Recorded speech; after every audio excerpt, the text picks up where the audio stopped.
নেতার থেকে দল বড়, দলের চেয়ে দেশ বড়। রাজনীতিতে অনেক সময় কোনো বৃহৎ স্বার্থের অ্যাচিভমেন্টের জন্য ছোট ছোট স্যাক্রিফাইস করতে হয়। রাজ্যসভায় আমাদের লোক দরকার।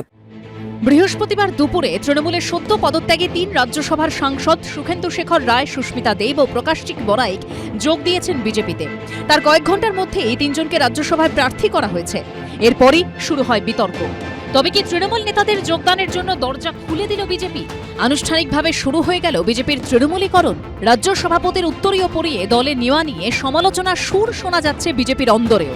এই অবস্থায় এদিন ফের একবার দলীয় অবস্থানের ব্যাখ্যা দিলেন বিজেপির রাজ্য সভাপতি। তৃণমূলের জন্য দরজা বন্ধ।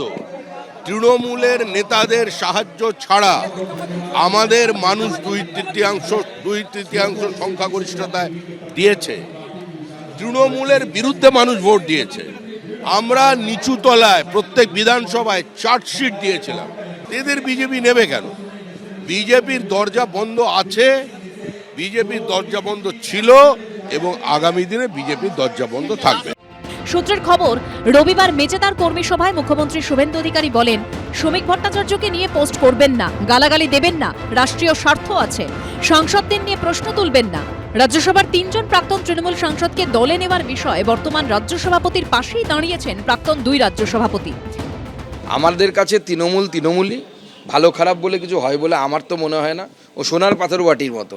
ভালো তৃণমূল একসময় ছিল 2011 সালের আগে, যারা তৃণমূল করতো ক্ষমতায় আসার আগে। সুস্মিতা দেব, প্রকাশচিক বড়াইক, সুখেন্দু শেখর রায়, এরা তাহলে কোন তৃণমূল হিসেবে আপনারা ধরেছিলেন? বৃহৎ স্বার্থটা বা যেটা আগামী দিনের লক্ষ্য বা গোল, সেটা দেখা যায় না অনেক সময়।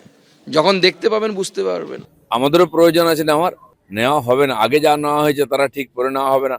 পার্টি সাময়িকভাবে সিদ্ধান্ত নিয়েছে কাউকে নেওয়া হবে না, কিন্তু রাজ্যসভায় আমাদের লোক দরকার। তারা ঠিক করেছেন যে এমপি থাকতে চান, বিজেপির পার্টি হয়ে সাহায্য করতে চান, মোদিজির কাজে সাহায্য করবেন, তাকে আমরা স্বাগত করেছি।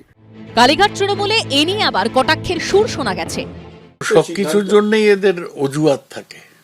বিজেপির রাজনীতি বরাবরই অন্য দল ভেঙে নিজের দল বাড়ানো।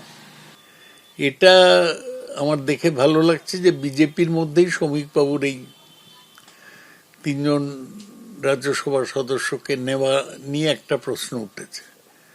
আবার শ্রমিক বাবুকে সমর্থন করার জন্য দিলীপ ঘোষ এগিয়ে আছে। আসলে পুরো বিজেপি পার্টিটাই আজকে কনফিউশনে ভুগছে। 2/3 আসন না থাকায় মহিলা সংরক্ষণ বিল পাশ করাতে ব্যর্থ হয়েছিল মোদী সরকার। আগামী দিনে এই বিলের পাশাপাশি এক দেশ এক ভোটের মতো বিল পাশ করানো মোদী সরকারের টার্গেট। আর সেজন্য চাই 2/3 সংখ্যাগরিষ্ঠতা। রাজ্যসভায় 2/3 সংখ্যাগরিষ্ঠতার জন্য প্রয়োজনীয় সংখ্যা 163। বর্তমানে রাজ্যসভায় বিজেপি নেতৃত্বাধীন এনডিএর সংসদ সংখ্যা 145। রাজ্যসভায় তৃণমূলের সংসদ সংখ্যা ইতিমধ্যেই কমে হয়েছে 10।